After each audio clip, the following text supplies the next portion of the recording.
Tavba surasi Madinada nozil qilingan 129 oyatdan iborat. Surada tavbaning qabul qilinishi to'g'risida bashorat bo'lgani uchun unga Tavba surasi deb nom berilgan. U Baroat surasi deb ham ataladi. Baroat oraning ochiqligi. Sura Mehribon va rahimli Alloh nomi ila siz boshlanishining sababi to'g'risida turli fikrlar aytilgan. Ba'zilar sura oldingi Anfal surasining davomi bo'lgani uchun desalar, boshqalar surada ko'proq urush, jang, qatl zikr etilgani uchun deb izoh beradilar. Rasulullohdan esa bu to'g'rida aniq ko'rsatma berilmagan. Surada asosan Tabuk voqeasi, masjid qurish, iymon, kufr, savob, gunoh, tavba, tazarru va boshqa mavzular bayon etilgan. Mehribon va rahimli Alloh nomi ila.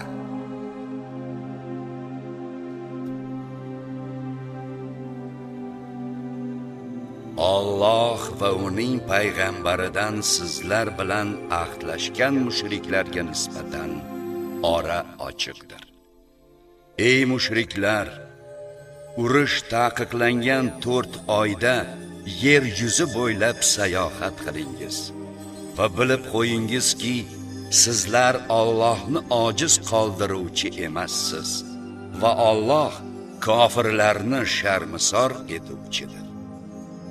Shuningdek, Alloh va uning payg'ambaridan Hajj akbar, Qurbon hayiti kuni odamlarga Allohning va rasulining mushriklardan bezor ekanliklarini e'loni hamdir. Agar tavba qilsangiz, bu sizlar uchun yaxshidir. Bordi-yu, tavbadan bosh tortsangiz, u holda bilib qo'yingizki, sizlar Allohni ojiz qoldiruvchi emassiz. Ey Muhammad, kofir bo'lganlarga alamli azob haqida xushxabar bering. Ammo sizlar mo'minlar ahdlashgan mushriklar keyin sizlarga biror narsada noqislik, vafosizlik qilmasalar va sizlarga qarshi hech kim bilan hamkorlik qilmasalar, u holda ularning ahdlarini belgilangan muddatlarigacha yetkazingiz. Albatta, Alloh taqvolilarni yaxshi ko'rgay. Urush taqiqlangan oylar chiqishi bilan mushriklarni topgan joyingizda o'ldiringiz, tutingiz, asir olingiz, qamal qilingiz va har qanday pistirmalarda ularni kuzatib turingiz. Agar tavba qilib, namozni barkamol ado etsalar va zakot bersalar, ularni qo'yib yuboringiz. Albatta, Alloh kechirimli va rahimli zotdir. Agar mushriklardan birortasi sizdan himoya so'rasa, bas, uni himoyangizga oling, toki u Allohning kalomini eshitsin. So'ngra uni xavfsiz joyiga yetkazib qo'ying. Bu ularning bilmaydigan qavm bo'lganlari sabablidir. Alloh nazdida va rasuli nazdida qanday ham mushriklarda vafoli ahd bo'lsin, ammo sizlar bilan Masjidi Harom Ka'ba oldida ahdlashganlar, modomiki ular ahdlarida sizlar uchun to'g'ri turar ekanlar, sizlar ham ular uchun to'g'ri turingiz. Albatta, Alloh taqvodorlarni sevgan. Qanday ham ularda ahd bo'lsin, vaholanki agar sizlarni yengsalar, sizlar uchun na ahdni va na shartni rioya qiladilar. Og'izlarida sizlarni rozi qiladilar u dillari buni inkor etib turadi. aksariyatlari esa fisq-u fujurdagi kishilardir. Allohning oyatlarini ozgina bahoga sotadilar-da, uning yo'lidan odamlarni to'sadilar. Ularning qilmishlari naqadar yomon. Mo'min odam haqida na ahdga va na shartga rioya qiladilar. Ana o'shalar tajovuzkor hamdirlar. Agar tavba qilsalar va namozni barkamol ado etib, zakot bersalar, u holda ular sizlarning din jihatdan birodarlaringizdir. Biladigan qavm uchun oyatlarni batafsil bayon etirmiz.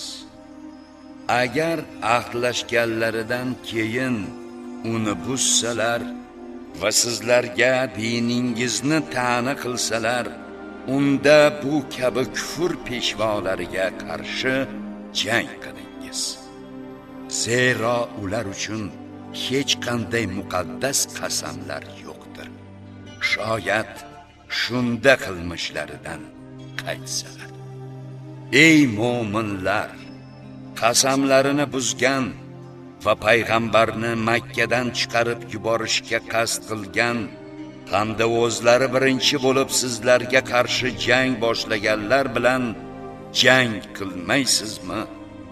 Ulardan qo'rqasizmi?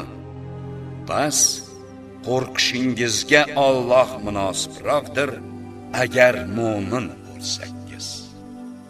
Ular Makka mushriklari bilan urushingiz.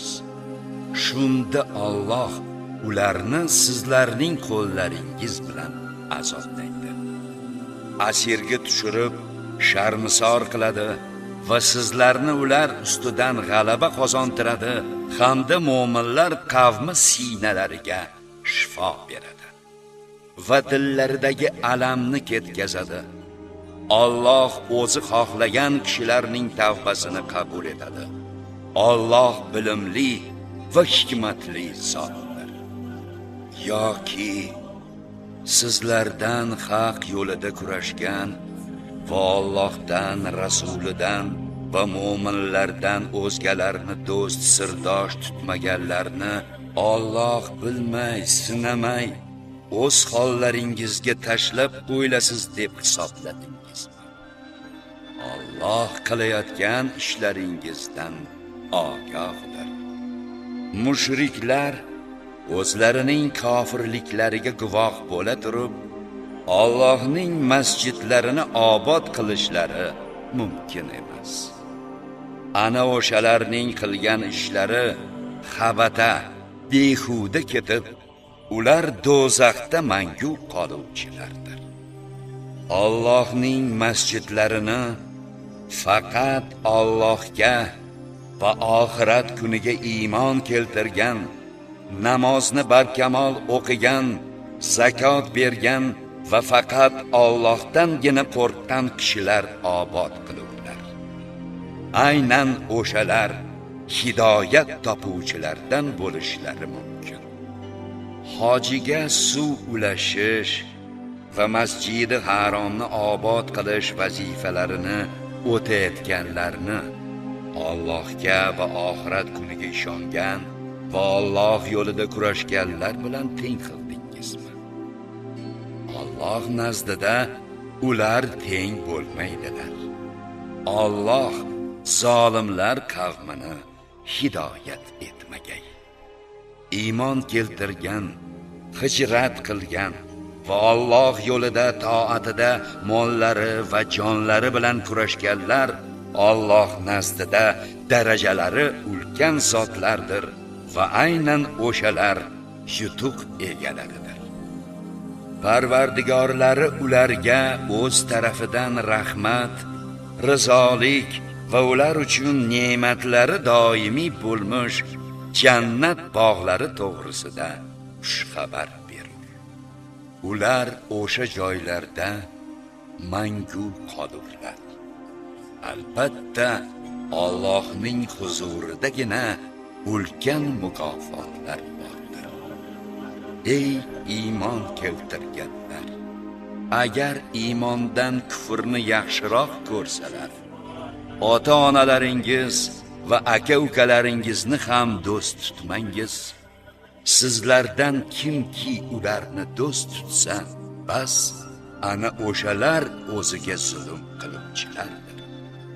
Ayting, ey Muhammad, agar otalaringiz, farzandlaringiz, aka-ukalaringiz, xotinlaringiz, qarindoshlaringiz, mehnat bilan topgan mol-mulklaringiz, kasod bo'lishidan qo'rqqan tijoratingiz va yoqtirgan maskanlaringiz sizlar uchun Alloh va rasulidan Madinaga hijrat qilishdan, uning toati yo'lidagi jiddu jahd qilishdan ko'ra suyukliroq bo'lsa, unda to Alloh o'z amri azobini keltirguniga qadar kutib turingiz. Alloh esa fosiqlar qavmini hidoyat etmagan. Alloh sizlarni ko'p joylarda va xususan Hunayn kunida g'olib etdi. O'shanda son jihatdan ko'pligingiz sizlarni mag'rurlantirgan edi. Ammo bu sizlardan biror narsani daf qila olmadi va o'zining shuncha kengligi bilan yer sizlarga tanglik qilib qoldi. So'ngra ortingizga chekindingiz. So'ngra Alloh rasuliga va mu'minlarga o'zining taskini, xotirjamligini nozil etdi. Hamda sizlar oldin ko'rmagan lashkarlar, farishtalarni tushirdi va kofir bo'lganlarni azobladi. Bu kofirlarning jazosidir. So'ngra o'sha jangdan keyin Alloh o'zi xohlaganlarning tavbasini qabul etadi. Alloh kechirimli va rahimli zotdir. Ey iymon keltirganlar, albatta mushriklar najas, nopokdirlar. Shu yo'llaridan keyin ular Masjid-i Harom Ka'baga yaqinlashmasinlar. Agar sizlar faqirlikdan qo'rqsangiz, Alloh xohlasa o'z fazli bilan sizlarni boyitajak. Albatta Alloh bilimli va hikmatli zotdir. Allohga va oxirat kuniga ishonmaydigan, Alloh va rasuli harom qilgan narsalarni harom sanamaydigan, haq din islomni din qilib olmaydigan ahli kitoblardan iborat kishilarga qarshi to ular o'zlarini past tutib jizya soliqni naqd bergunlariga qadar jang qilingiz. Yahudiylar Uzayr Allohning o'g'li dedilar. Nasroniylar Iso Masih Allohning o'g'li dedilar. Bu ularning og'izlaridagi botil gaplaridir. Bu gaplari xuddi avvalgi kofir bo'lganlarning gapiga o'xshaydi. Alloh ursin ularni. Ular qayoqqa og'ib ketmoqdalar? Ular Allohni qo'yib, o'zlarining donishmandlari va rohiblarini hamda Masih ibn Maryamni Rabb, iloh qilib oldilar. Vaholanki yolg'iz Allohgagina ibodat qilishga buyurilgan edilar. Undan o'zga iloh yo'q. Ularning keltirgan shirklaridan u pokdir. Ular Allohning nuri dinini og'izlari, inkorlari va shirklari bilan o'chirmoqchi, yo'q qilmoqchi bo'ladilar.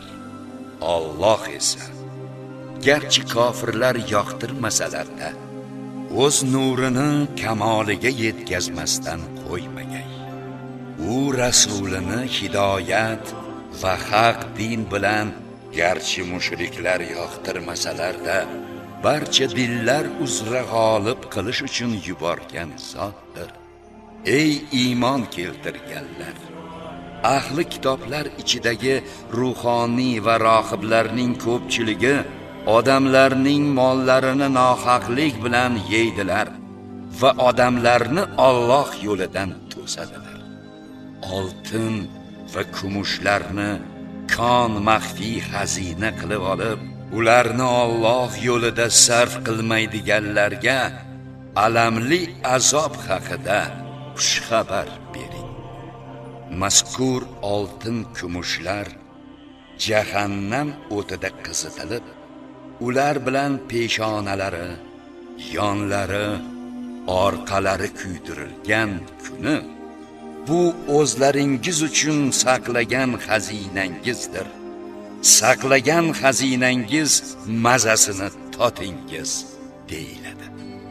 Albatta Allohning nazdida oylarning adadi Allohning osmonlar va yerni yaratgan kunidagi bitigiga muvofiq 12 oydir. Ulardan 4tasi urush taqiqlangan oylardir. Ana shu to'g'ri dindir. Bas o'sha oylarda jang qilib o'zingizga zulm qilmangiz. Mushriklar mazkur 4 oy asnosida sizlarga yoppasiga urush ochsalar, sizlar ham ularga yoppasiga urush ochingiz. Yana bilib qo'yingizki, Alloh taqvolilar bilan birgadir. Albatta urush harom qilingan oylarni kechiktirish haddan ortiq kufrdir. U bilan Alloh urushni harom qilgan oylar sonini o'zlariga moslab olish va shu tariqa Alloh harom qilgan narsalarni halollab olish maqsadida u mazkur oylardagi urushni 1 yil halolga, 1 yil haromga chiqaruvchi kofirlar adashtirildi. Ularga bu yomon ishlari zinatli tuyuladigan qilib qo'yildi. Alloh kofirlar qavmini hidoyatga boshlamagan. Ey iymon keltirganlar, sizga ne bo'ldiki, Alloh yo'lida yovga qarshi qo'zg'alingiz deyilsa, yerga og'irligingizni solasiz, chiqmay o'tirasiz. Oxiratdan kechib dunyo hayotiga rozi bo'lasizmi? Oxiratga nisbatan dunyo hayotining matohi, lazzati juda ozdir. Agar qo'zg'almasangiz, Alloh sizlarni alamli azob bilan azoblab, o'rningizga sizdan boshqa qavmni keltirar.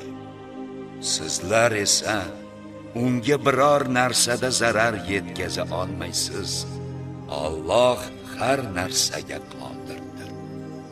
Agar sizlar unga, Muhammadga yordam qilmasangiz, Alloh o'zi unga yordam qilgan.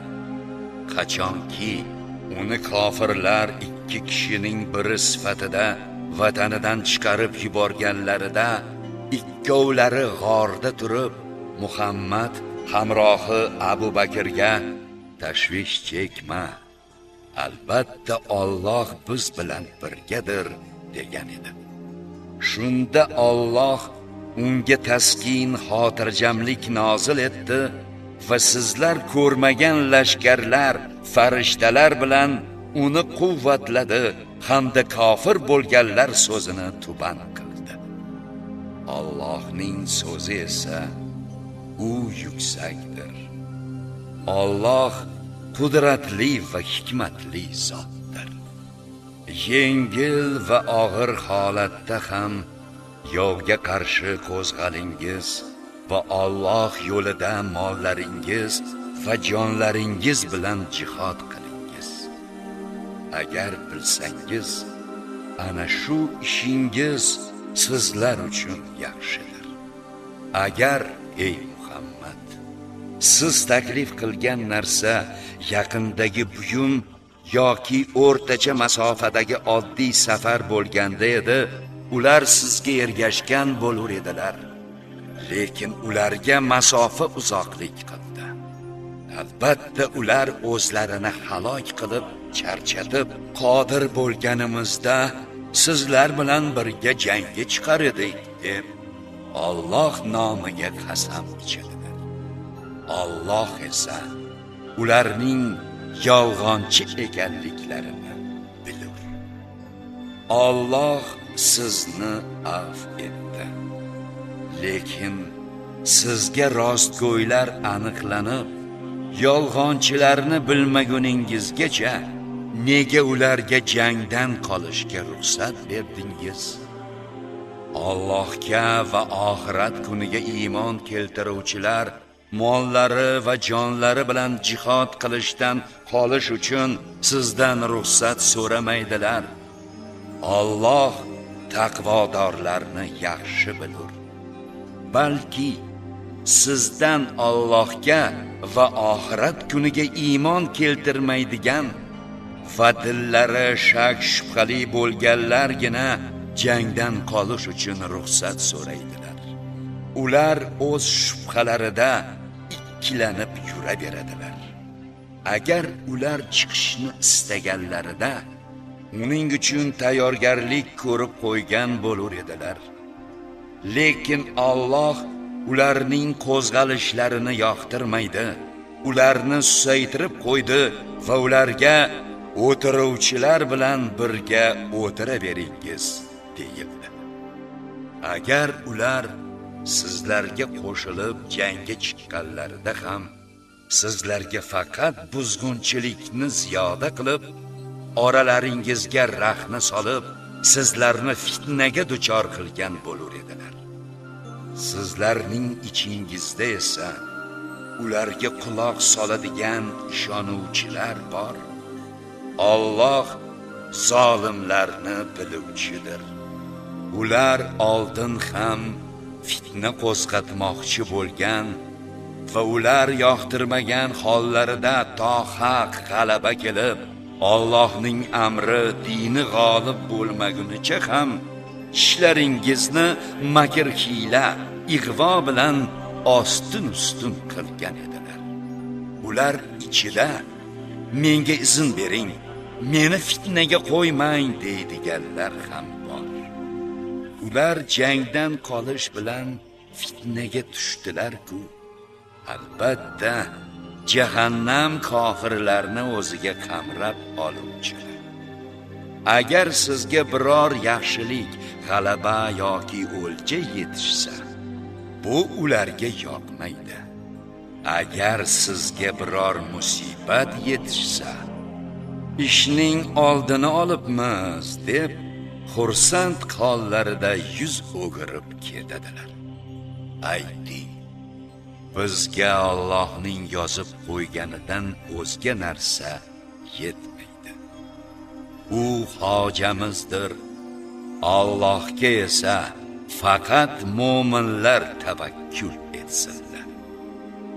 Ayting, sizlar biz uchun ikki xayrli ishdan biri bo'lishini kutmoqdasiz. Biz ham sizlar uchun Allohning o'z huzuridan yoki bizning qo'limiz bilan sizlarga yetadigan biror azobni kutmoqdamiz. Bas, kutaveringiz. Biz ham sizlar bilan birga kutuvchilarmiz. Ayting, xoh ixtiyoriy, xoh majburiy holda nafaqa sadaqa qilingiz, baribir sizlardan sira qabul qilinmagay, zero sizlar fosiqlar qavmi bo'ldingiz.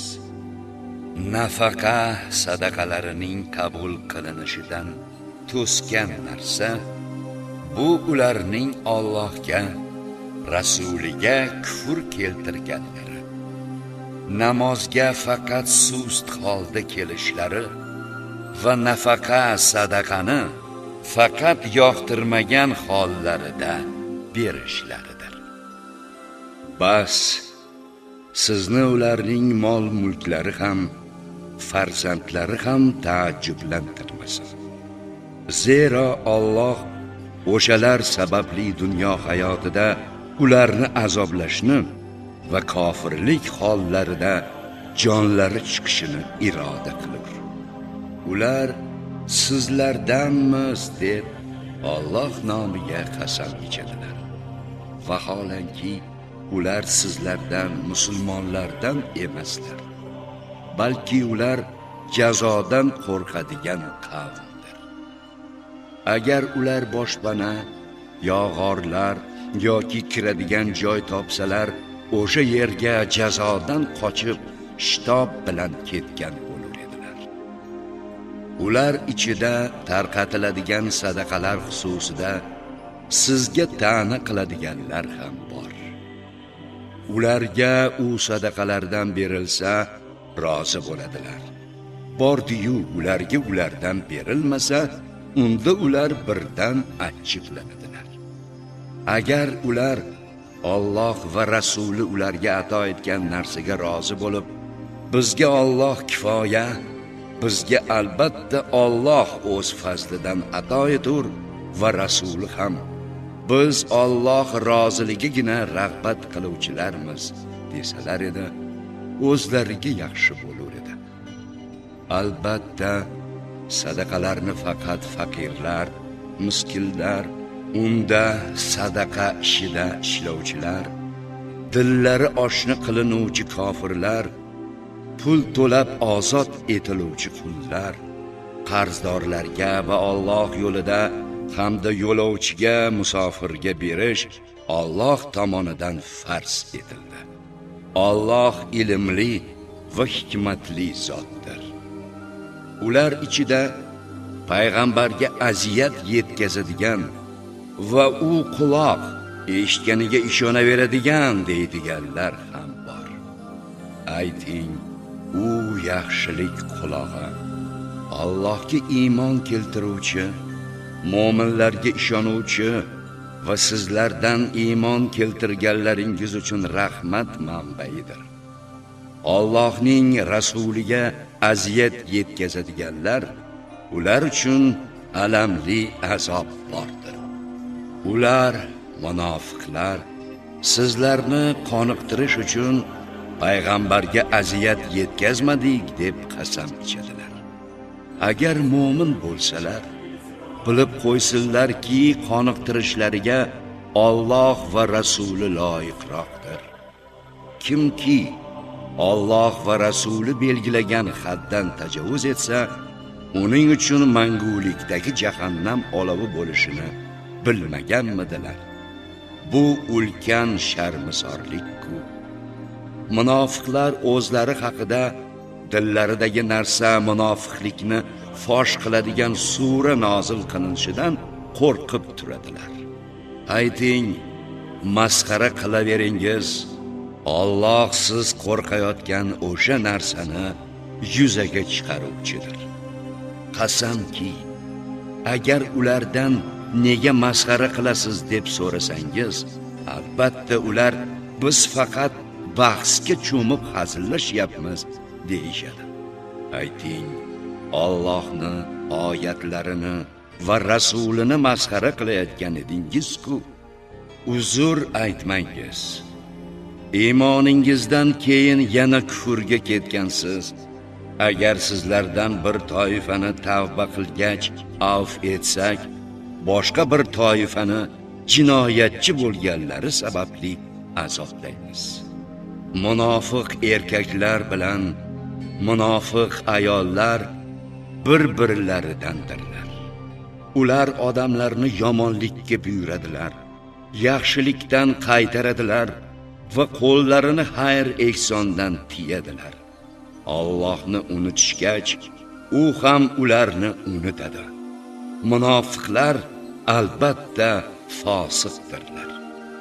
Munofiqlar, munofiqalar va kofirlarga Alloh ular abadiy qoladigan jahannam olovini va'da qildi. Ularga u kifoyadir. Ularni Alloh la'natladi. Ular uchun yana doimiy azob bordir. Sizlar, ey munofiqlar, xuddi sizlardan oldingi munofiqlarga o'xshaysizlar.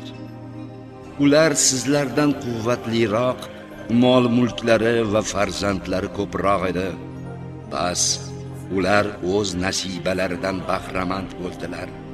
Sizlardan oldingilar nasibalaridan bahramand bo'lganlari kabi sizlar ham o'z nasibalaringizdan bahramand bo'ldingiz. Va ular botgan narsa zalolatga sizlar ham botdingiz. Ana o'shalarning dunyoda qilgan savobli amallari behuda ketdi. Ziyon ko'ruvchilar ham ana o'shalardir. Ularga o'zlaridan oldingilar Nuh, Od, Samud qavmlari, Ibrohim qavmi, Madyan shahri aholisi, Shuayb qavmi hamda ostin-ustun bo'lgan shaharlar Lut qavmining xabarlari yetib kelmabmidi? Ularga o'z payg'ambarlari hujjatlar, mo'jizalarni keltirgan edilar.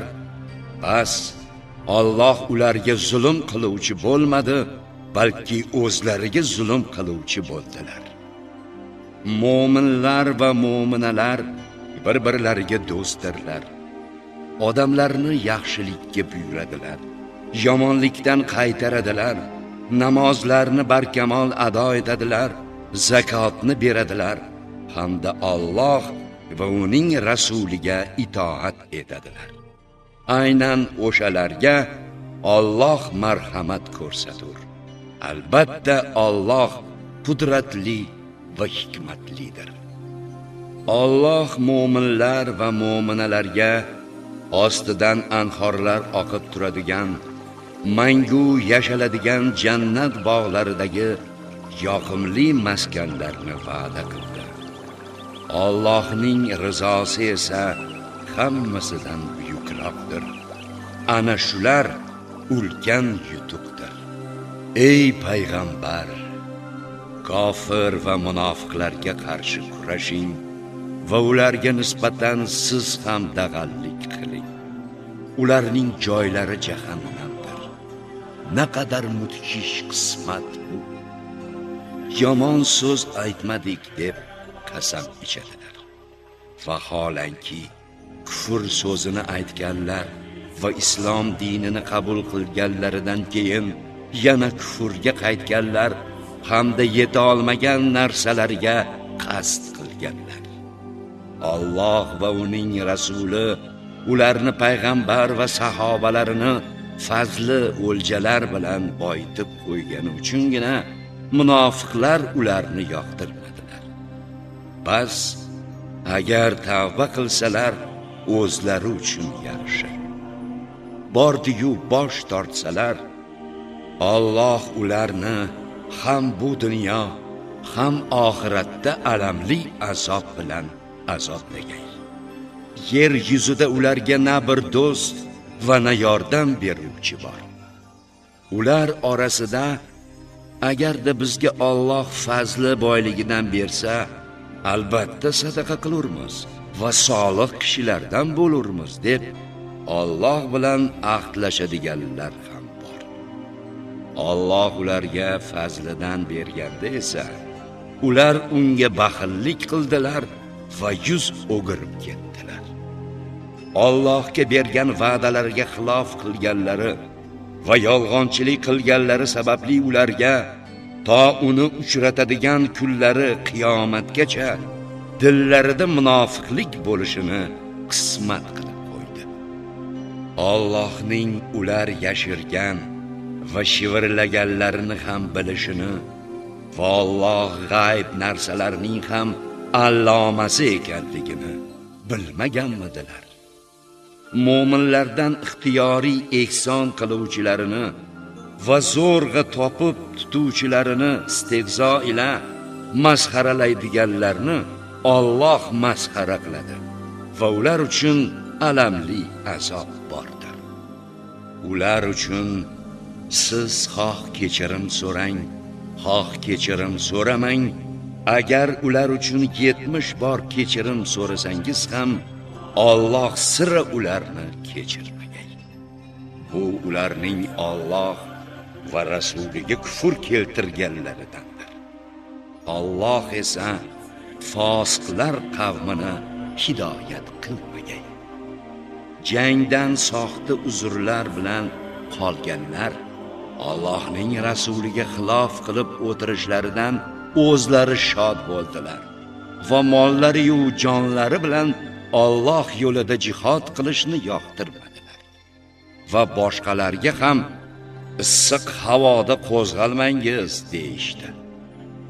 Ayting, agar anglasalar, jahannam olovi undan issiqroqdir. Bas, ular qilmishlarining jazosi uchun bu dunyoda oz kulsinlar va oxiratda ko'p yig'lasinlar. Bas, agar Alloh sizni yana biror toifa yovga to'qnashish uchun qaytarganida sizdan jangga chiqishga izn so'rasalar, ayting, men bilan birga endi sira chiqmaysiz va men bilan birga biror dushmanga qarshi urushmaysiz. Zero sizlar avvalgi gal jangga chiqmay o'tirishga rozi bo'ldingiz, yana qoluvchilar bilan qolib o'tiraveringiz. Ulardan o'lgan biror kishiga zinhor janoza namozini o'qimang va qabri ustida ham turmang. Zero ular Allohga va rasuliga kufr keltirdilar hamda fosiqlik hollarida o'tdilar. Ularning mol-mulklari va farzandlari ko'pligi sizni taajjublantirmasin. Zero Alloh ularni shu dunyoda o'shalar tashvishlari sababli azoblashni va kofirlik hollarida jonlari chiqishini iroda etadi. Allohga iymon keltiringiz va rasuli bilan birga jihad qilingiz degan mazmundagi sura oyat nozil qilinsa, ularning iqtidorli boylari darhol izn so'rab, bizni qo'ygin, o'tiruvchilar bilan birga bo'laylik deydilar. Ular qoluvchi ayol va bolalar bilan birga bo'lishga rozi bo'ldilar. Dillari esa muhrlab qo'yildi. Bas, ular jihodning fazlini anglamaydilar. Lekin rasul va u bilan birga iymon keltirganlar jonlari va mollari bilan jihad qildilar. Yaxshiliklar ana o'shalar uchundir va najot topuvchi kishilar ham aynan o'shalardir. Alloh ular uchun ostidan anhorlar oqadigan, unda mangu qolinadigan jannatdagi bog'larni tayyorlab qo'ygandir. Ana o'sha ulkan yutuqdir. Arobiy badaviylardan ularga ruxsat berilishi uchun uzr ko'rsatuvchilar keldi va shunday qilib Allohga va rasuliga yolg'on gapirganlar jangga chiqmay uylarida o'tirdilar. Albatta, ulardan kofir bo'lganlarga alamli azob yetgusidir. Zaiflar, bemorlar va jang uchun xarj qilishga narsa topa olmaydiganlarga Alloh va rasuliga sodiq turgan bo'lsalar, qiyinchilik, majburlik yo'q. Ezgu ish qiluvchilar sha'niga ta'na uchun yo'l yo'q. Alloh kechirimli va rahimlidir. Shuningdek, sizning huzuringizga ularni ulovli qilib qo'yishingiz uchun kelganlarida sizlarni ulovli qilishga narsa topa olmayman dedingiz. Ular esa sarf qilishga narsa topa olmaganlari uchun g'amgin bo'lib, ko'zlaridan yosh oqib qaytib ketdilar. Ularga ham ta'na yo'q. Ta'na uchun yo'l o'zlari boy bo'la turib sizdan ruxsat so'raydiganlar sha'nigadir. Ular qoluvchi ayollar bilan birga bo'lishga rozi bo'ldilar. Alloh ularning dillarini muhrlab qo'ydi. Bas, ular shuning uchun savob bilan gunoh farqini bilmaydilar.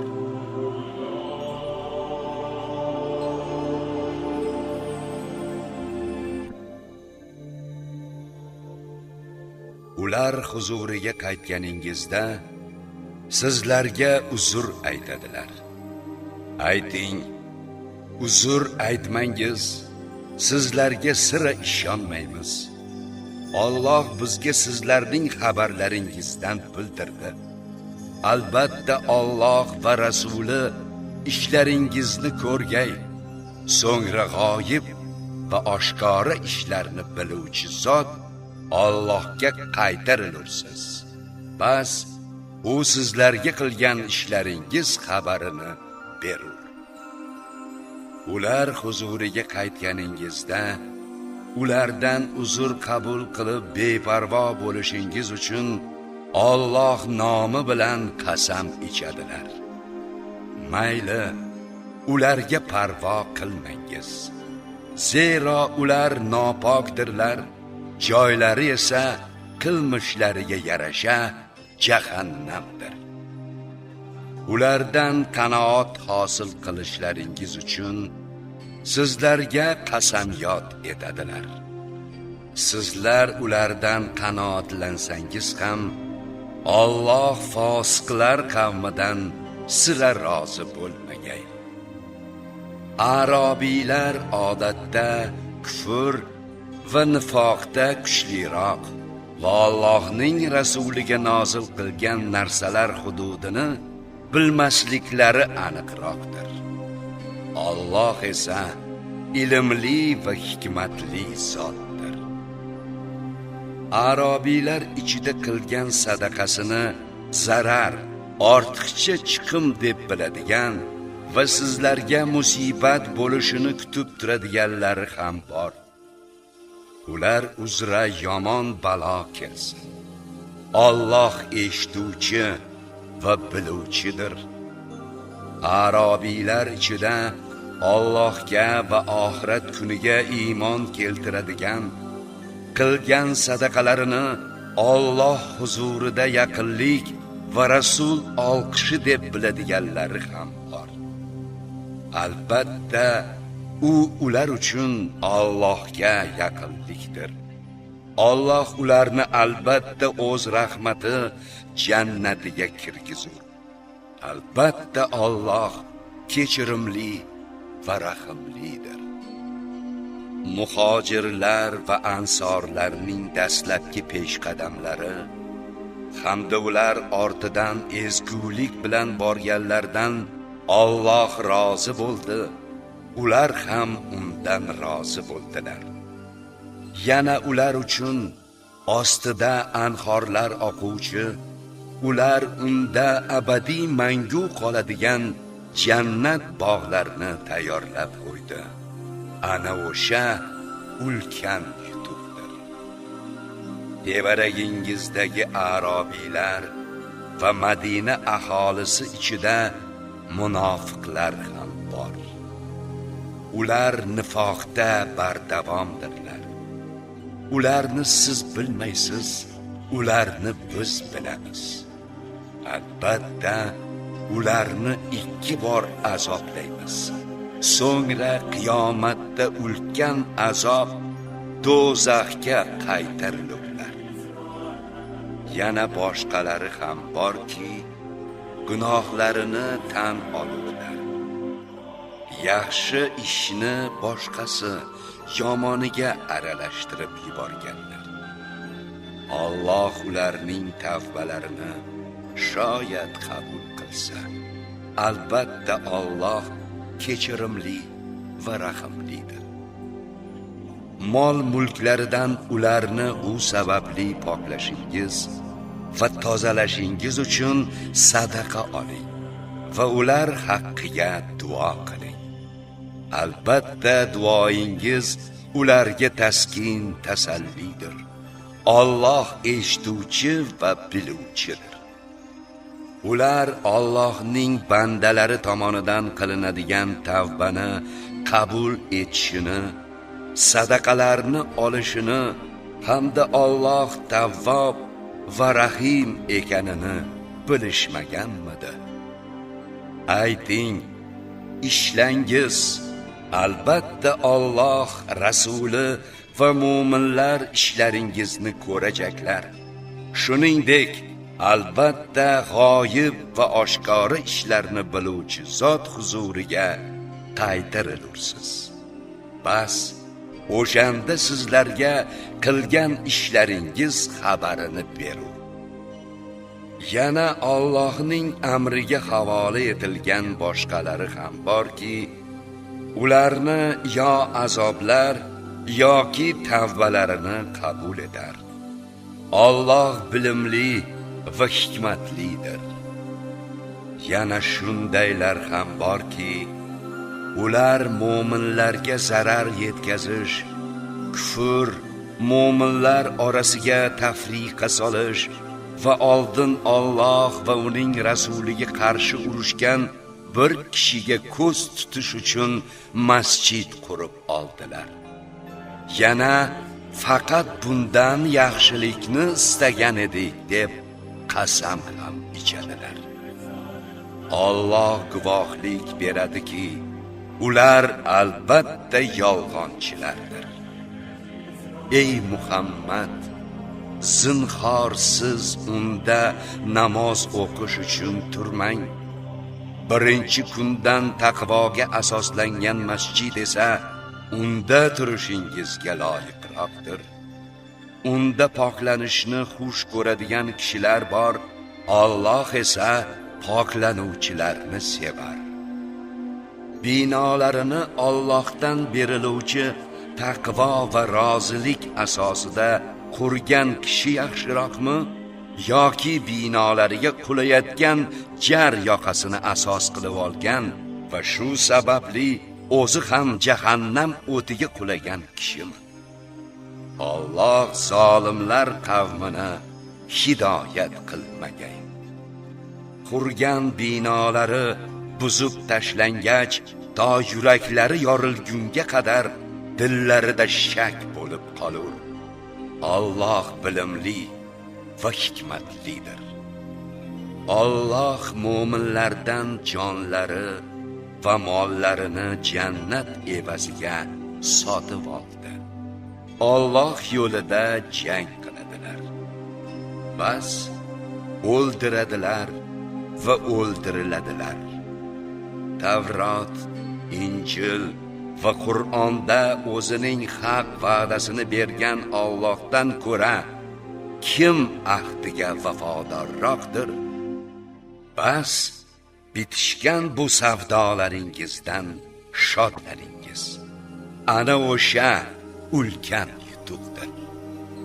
Ular tavba qiluvchilar, ibodat qiluvchilar, hamd aytuvchilar, sayohatchilar, ruku etuvchilar, sajda qiluvchilar, yaxshilikka buyuruvchilar, yomonlikdan qaytaruvchilar va Allohning hududi buyruqlariga rioya qiluvchilardir. Mo'minlarga Allohning mukofotlari haqida xushxabar bering. Na payg'ambar va na mo'minlar mushriklar uchun, garchi ular qarindoshlari bo'lsa ham, ularning do'zax ahli ekanlari ma'lum bo'lgandan keyin istig'for, gunohlarini kechirishini so'rashlari joiz emas. Ibrohimning o'z otasi uchun istig'for so'rashi faqat unga qilgan va'dasi tufayli edi.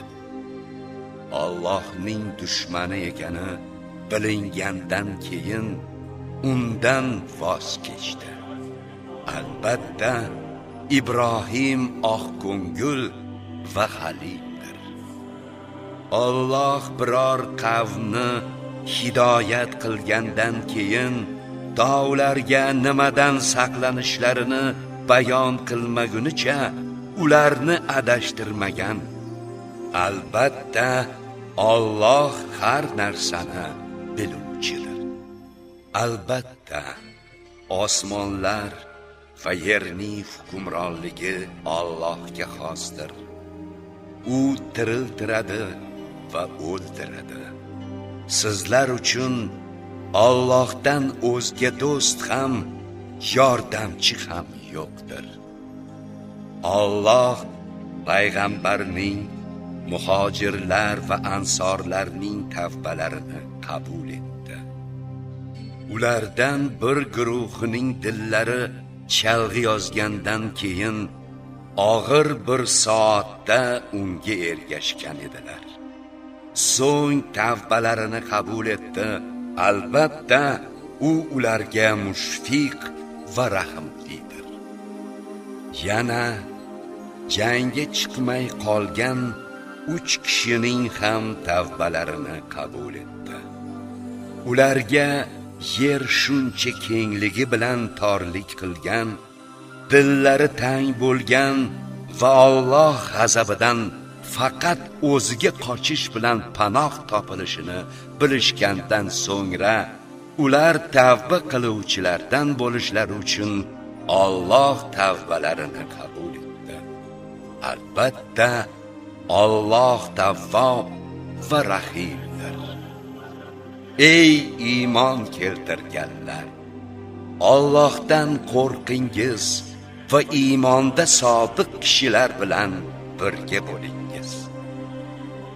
Madina aholisi va ularning tevaragidagi arobiylar uchun Allohning rasulidan qolishlari va undan kechib o'zlari bilan mashg'ul bo'lishlari joiz emas edi. Buning boisi ularga Alloh yo'lida biror tashnalik, qiyinchilik, ochlik yetsa va kofirlarning jahlini chiqaradigan qadam bossalar, dushmanga biror musibat yetkazsalar, albatta ularga shu sababli yaxshi amal yozilur. Albatta, Alloh ezgulik qiluvchilar mukofotini zoye qilmagay. Biror kichik yoki katta sadaqa qilsalar, yoki Alloh yo'lida biror vodiyni bosib o'tsalar, albatta qilgan yaxshi ishlari sababli Alloh ularni mukofotlashi uchun ularga savob yozilur. Mo'minlar yoppasiga jangga chiqishlari shart emas. Ularning har bir guruhidan bir toifa chiqmaydimi? Qolganlari payg'ambardan dinni o'rganib, qavmlari ularga jangdan qaytib kelgach, gunohdan saqlanishlari uchun ularni ogohlantirmaydilarmi? Ey iymon keltirganlar, yaqiningizdagi Madina va uning atrofidagi kofirlarga qarshi jang qilingiz. Ular sizlardan dag'allikni topsinlar. Yana bilib qo'yingizki, albatta Alloh taqvolilar bilan birgadir. Biror sura nozil qilinsa, ular ichida bu sura qaysi biringizning iymoningizni ziyoda etdi deydigan munofiqlar ham bor. Ammo iymon keltirganlarning iymonlarini bu sura ziyoda qilur va ular shod bo'lurlar. Ammo dillarida illat, shak va nifoq bo'lganlarning esa iflosliklari kufrlariga yana ifloslik, kufr qo'shiladi va ular kofirlik hollarida o'lurlar. Ko'rmaydilarmi? Ular har yili bir yoki 2 marta sinovga uchramoqdalar. Shundan so'ng ham na tavba qiladilar va na eslatma oladilar. Biror sura nozil qilinsa, sizlarni biror kishi ko'rmayaptimi deb bir-birlariga qarab olib, so'ngra uylariga qaytadilar. Anglamaydigan qavm bo'lganlari sababli Alloh ularning dillarini aksiga burib qo'ygandir.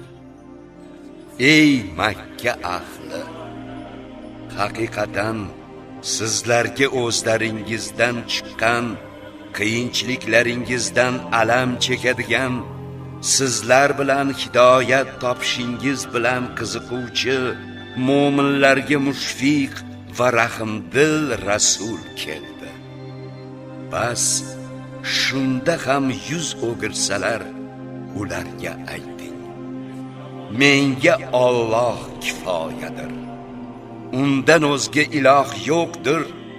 Unga tavakkul qildim. U buyuk arshning parvardigoridir.